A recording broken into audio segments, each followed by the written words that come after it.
va falloir trouver des solutions. Salut les fraudes, j'espère que vous allez bien. On se retrouve pour une nouvelle vidéo. Et nouvelle vidéo débrief du match entre Mallorca et le Real Madrid. Match nul, un but partout pour le retour du Real, pour le premier match du Real en Liga. Et en plus, un Real Madrid qui a aligné ses stars, son quatuor, Mbappé, Vinicius, Bellingham, Rodrigo. Donc un Real qui était attendu, mais un Real qui n'a pas su répondre présent. Et j'irai même plus loin, un Real qui va commencer à ramener des doutes auprès de ses supporters. Parce que je pense qu'avec le match qui a été vu aujourd'hui, il y a des doutes qui commencent à naître. Alors attention à ne pas tirer des conclusions un petit peu trop hâtives. C'est que la reprise du championnat, c'est que le début. C'est vrai que le plus important aujourd'hui, ça aurait été les 3 points, mais tu ne les as pas pris. Tu as pris un point, tu perds déjà 2 points pour ta première journée. Mais c'est vrai qu'il y a même maintenant des questions qui vont commencer à arriver. Avant de commencer ce débrief, merci à toutes les personnes qui ont été présentes sur le live. J'ai commenté le match en live et on l'a vécu ensemble. Donc merci à vous et merci à ceux qui prendront 2 secondes pour mettre le petit pouce bleu et le commentaire pour le référencement. Vous êtes les gouts. Et on est parti pour ce débrief et je vais commencer ce débrief en parlant de Toni Kroos. Comme je l'ai fait face à l'Atalanta Bergame, je vais le répéter encore une fois, l'absence de Toni Kroos se ressent beaucoup trop. Elle se ressent beaucoup trop. Et quand tu perds un joueur comme Toni Kroos, qui était aussi important dans la stabilisation de ton milieu de terrain, qui était aussi important pour ses coéquipiers, qui était aussi important dans son positionnement et pour aider les autres également ses coéquipiers dans son positionnement, aussi important dans ses passes, dans son jeu offensif, qui était aussi important dans les récupérations, dans sa lecture de jeu. Perdre un joueur de la trempe d'un Toni Kroos, forcément ça fait du mal. Forcément ça fait du mal. Et là, la chose que le bon vieux Carlo Ancelotti fait, c'est d'enlever un milieu de terrain. Et je ne pense pas que ça soit une bonne idée quand tu perds un joueur de la trempe de Toni Kroos. Parce que forcément, Valverde, même s'il est bon, c'est pas un joueur qui s'approche de Toni Kroos pour l'instant, etc. Donc c'est un petit peu compliqué. C'est pas des joueurs, c'est pas des créateurs, c'est des registres qui sont différents d'un Toni Kroos. Mais là, tu le ressens très clairement. Et aujourd'hui, avec un système en 3 milieux de terrain, parce que tu es arrivé en 4-3-3, contrairement aux 4 de losange que tu mettais en place auparavant, et ben forcément, aujourd'hui, ce que j'ai vu face à Mallorca, c'est une équipe qui était coupée en deux. L'équipe était coupée en deux parce que forcément, tu mets Mbappé devant avec Vinicius et Rodrigo. Quant à la balle, ça se passe bien, les joueurs montent, etc. Il n'y a pas de problème. Mais au final, derrière, ça fait très longtemps que j'ai pas vu une équipe récupérer autant de ballons face au Real Madrid et mettre aussi en danger le Real Madrid. Parce que Mallorca s'est créé beaucoup de situations. Mallorca a récupéré beaucoup de ballons au milieu. Mallorca a réussi à aller vers l'avant. Mallorca a réussi à centrer. Ils ont centré je ne sais combien de fois. Ils ont fait leur match et ils ont joué avec leurs armes en jouant assez bas. Mais aujourd'hui, moi, j'ai vu une équipe du Real qui était coupé en deux, et vraiment coupé en deux. Et ça à cause de l'attaque et à cause du milieu de terrain. Parce que pour moi, il manque un milieu de terrain dans cette équipe. Parce que oui, même si Bellingham a fait un bon match, Bellingham qui était mis en milieu central, eh ben lui doit faire les gauches-droites, le yo-yo. Tant qu'il n'y a pas d'équilibre au milieu, ça va devenir compliqué. Et là, ton équipe a été coupée en deux, que ça soit défensivement, parce que forcément, pour ressortir les ballons vers l'avant, tu as eu du mal. Tu as eu du mal pour trouver un petit peu tes attaquants, pour porter un petit peu la balle vers l'avant. Donc tu rendais beaucoup la balle à Mallorca. Et défensivement, tu as eu du mal parce qu'au final, tout le monde montait. Quand tu as la balle, tout le monde monte. Et au final, tu laisses un grand espace derrière toi. Donc il n'y a pas encore cet équilibre. Il n'y a pas encore cet équilibre. Donc forcément la question qui va se poser maintenant, c'est est-ce que Carlo Ancelotti va continuer dans ce système en 4-3-3 avec Mbappé devant, etc. et 3 milieux de terrain, ou est-ce qu'il va repartir aussi rapidement en 4-4 de losange et retrouver son système? Le problème de repasser dans un 4-4 de losange, c'est que le joueur qui va payer les pots cassés de ce système, c'est Rodrigo. Parce que malheureusement pour lui, Rodrigo est le joueur qui sera le plus facile à sortir des 4. Entre Bellingham, Vinicius, Mbappé et lui, je pense que le plus simple à sortir, ça sera Rodrigo. Et ça va peut-être être un problème. Et c'est ça qui est peut-être compliqué pour lui. Au vu en plus du match qu'il fait aujourd'hui, Rodrigo a été bon, Rodrigo a été buteur. C'est lui qui ouvre le score. Mais c'est lui qui pourrait payer les conséquences de ce système. Ça, en tout cas, c'est certain. Après, à voir s'il essaierait peut-être de remettre Rodrigo en 10 ou autre. Je ne sais pas ce qu'il est capable de faire, Carlo Ancelotti. Mais c'est vrai que s'il y en a un qui sort, je pense que c'est lui qui en paierait les pots cassés. Mais là, aujourd'hui, clairement, tu sens une équipe qui a eu du mal. Une équipe qui a eu beaucoup de mal. Et pour moi, c'est lié que ça soit à l'attaque, mais comme c'est lié au milieu de terrain. Parce qu'aujourd'hui, pour l'attaque, et on va parler d'attaque justement, tu avais un Mbappé aujourd'hui qui a été dans le dur.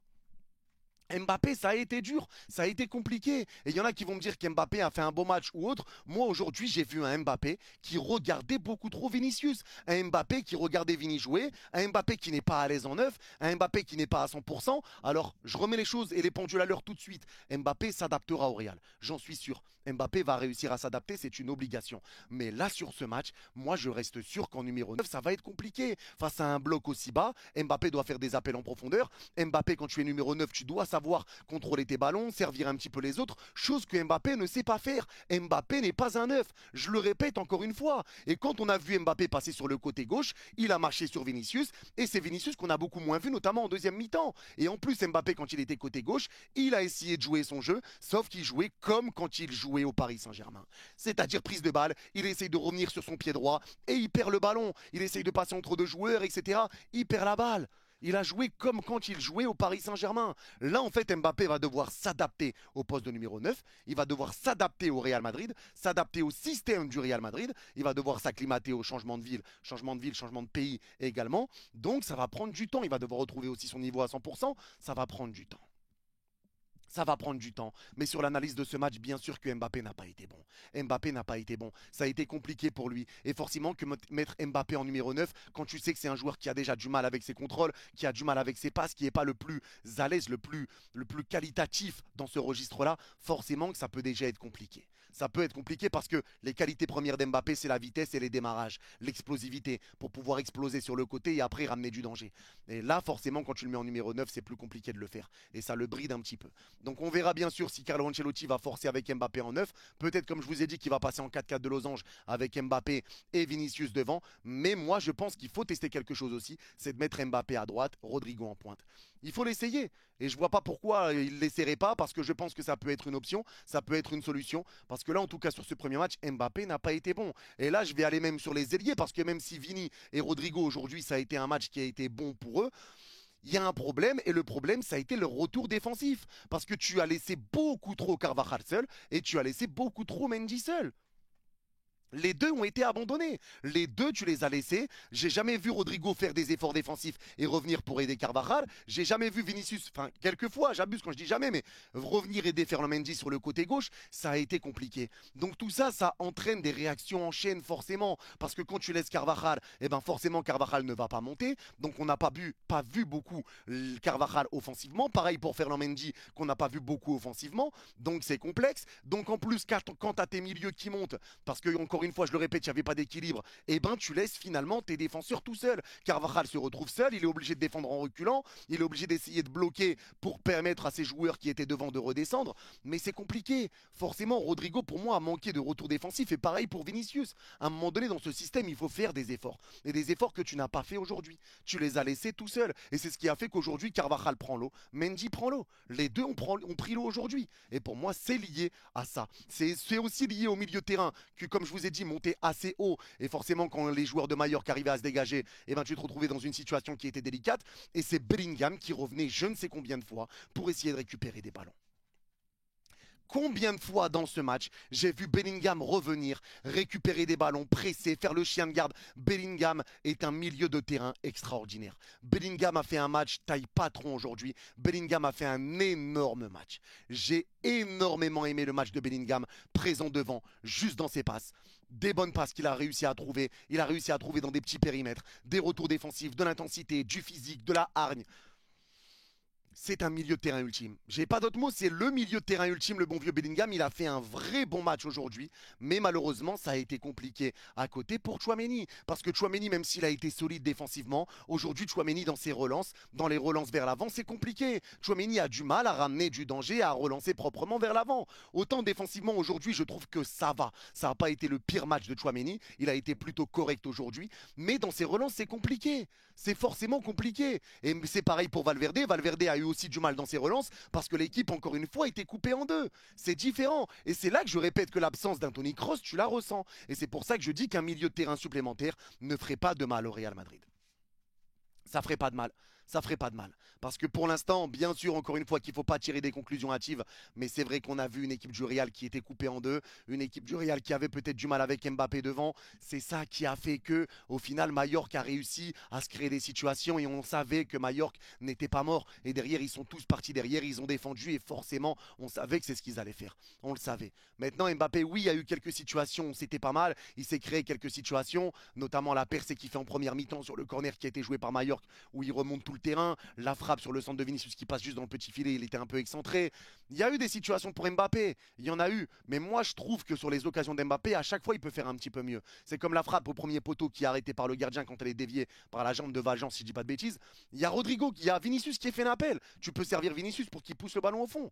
T'as des situations, t'as eu des situations, mais c'est vrai qu'aujourd'hui, ça a été beaucoup trop faible. Ça a été beaucoup trop peu. Alors maintenant, encore une fois, doucement, c'est que le premier match, mais c'est vrai qu'en numéro 9 pour Mbappé, on peut se poser des questions. On peut se poser des questions. On peut se poser des questions pour le milieu de terrain du Real Madrid. Et forcément, il va falloir trouver des solutions dans ce système, que les ailiers reviennent aider tes latéraux parce que c'est ce qui a pêché aujourd'hui. Et que tes milieux de terrain arrivent à trouver le bon équilibre plutôt que d'être trop haut à chaque fois que ton équipe monte et de ne pas réussir à se dégager. Essayer d'avoir des solutions, de proposer des solutions. Parce que là, je le répète encore une fois, mais j'ai totalement ressenti l'absence d'un Toni Kroos dans ce match. Je l'ai vraiment, vraiment ressenti. Et ça aurait pu être pire, hein, parce que le Real aurait pu le perdre ce match. Tu aurais pu le gagner comme tu aurais pu le perdre. Ça aurait pas été un scandale si tu perds le match. Hein. Ça aurait pas été un scandale. Parce qu'en plus, sur le but que tu prends sur le corner, sur l'égalisation, c'est Mbappé qui est au marquage. Mais comment tu peux mettre Mbappé au marquage sur Mouriki? Mouriki qui met très souvent des buts en plus contre le Real de la tête. Mouriki qui est très bon de la tête. Tu mets Mbappé au marquage. Ça, j'arrive pas à comprendre. J'arrive pas à comprendre comment c'est Mbappé qui peut se retrouver au marquage de Mouriki sur un corner. C'est n'importe quoi. C'est n'importe quoi. Vraiment, ça a été compliqué. Et au final, la défense, moi j'ai trouvé que ça a été plutôt correct avec un Rudiger que j'ai bien aimé. Rudiger qui a fait je ne sais combien de dégagements de la tête, je ne sais combien d'interventions. Il a été vraiment, vraiment, vraiment bon. J'ai trouvé Militao peut-être un petit peu en dessous, peut-être un petit peu moins rassurant, sans dire pour autant que ça a été un flop. Mais je l'ai trouvé un petit peu moins rassurant, clairement, aujourd'hui. Mais là, je vais vraiment revenir sur Valverde. Valverde, pour moi, aujourd'hui, a ressemblé dans tout à Toni Kroos. Le numéro de Toni Kroos, les cheveux blonds de Toni Kroos, il n'y a pas de souci. Mais aujourd'hui, dans le jeu, ça n'a pas été Toni Kroos. Et moi, il y en a peut-être qui vont pas être d'accord avec moi. J'ai trouvé un Valverde aujourd'hui qui a été mid. J'ai pas trouvé un énorme Valverde. Et je vais même aller plus loin. Je trouve que Valverde aujourd'hui, avec le Real Madrid, n'était pas dans les bonnes zones. Il n'était pas dans le bon tempo. Et quand je vous dis que par exemple les joueurs étaient un petit peu trop hauts et que ça partait dans le dos, je trouve que c'est Valverde qui faisait ces erreurs-là. Aujourd'hui, Valverde a raté des passes. Aujourd'hui, Valverde revenait beaucoup aider Carvajal, il était plutôt bas, il avait quand même du mal à relancer, alors que c'est pas réellement là où tu l'attends Valverde. C'est pas vraiment là. Et je trouve que Valverde contre les blocs bas a peut-être un petit peu plus de mal que quand ce n'est pas le cas, quand tu affrontes une équipe qui va un petit peu jouer face à toi. Mais là, je trouve que Valverde n'était pas dans le bon tempo et je trouve surtout, alors là, dites-moi en commentaire parce que vraiment, ça m'intéresse de savoir votre avis, mais je trouve que Valverde n'était pas au bon endroit. C'est surtout ça. Sur le terrain, j'ai trouvé un Valverde qui n'était pas placé au bon endroit. À chaque fois, ça a été un peu compliqué. Et forcément, tout ça fait que ça te crée un déséquilibre.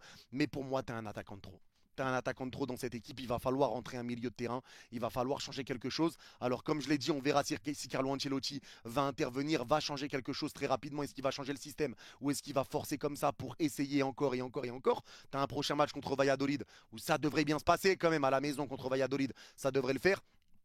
Parce qu'il faut rappeler aussi que contre Mallorca, sur les 4 derniers matchs, c'est 2 victoires Real, 2 nuls, 2 victoires à Mallorca, pardon. Donc c'est 2 victoires chacun. À Mallorca, c'est aussi un match qui n'est pas facile pour le Real Madrid en général. Des fois tu gagnes, des fois tu perds. Ça peut arriver que tu perdes là-bas. Donc bien sûr que tu peux tester des choses, bien sûr que ça peut encore évoluer, bien sûr que la machine peut se mettre en route. Et c'est comme la saison dernière, quand tu as pris le système de 4-4 de Losange, ça a mis un petit peu de temps avant de se mettre en route. Mais je le répète encore une fois, si tu trouves cet équilibre au milieu de terrain, que tes ailiers viennent aider tes latéraux et que derrière Mbappé arrive à comprendre le système Real et s'il arrive à se mettre à l'aise dans ce poste de numéro 9, ça va faire mal. Ça va faire mal. Mais c'est vrai que là, il y a des inquiétudes qui commencent à naître. Et quand tu vois ce premier match, forcément, c'est normal, il y a des inquiétudes qui arrivent. Mais encore une fois, c'est que le premier match, ça peut changer. Et ce qui est certain, c'est que ça va changer. En tout cas, voilà pour ce débrief. N'hésitez pas à me dire en commentaire, les gars, si vous êtes d'accord, pas d'accord avec moi.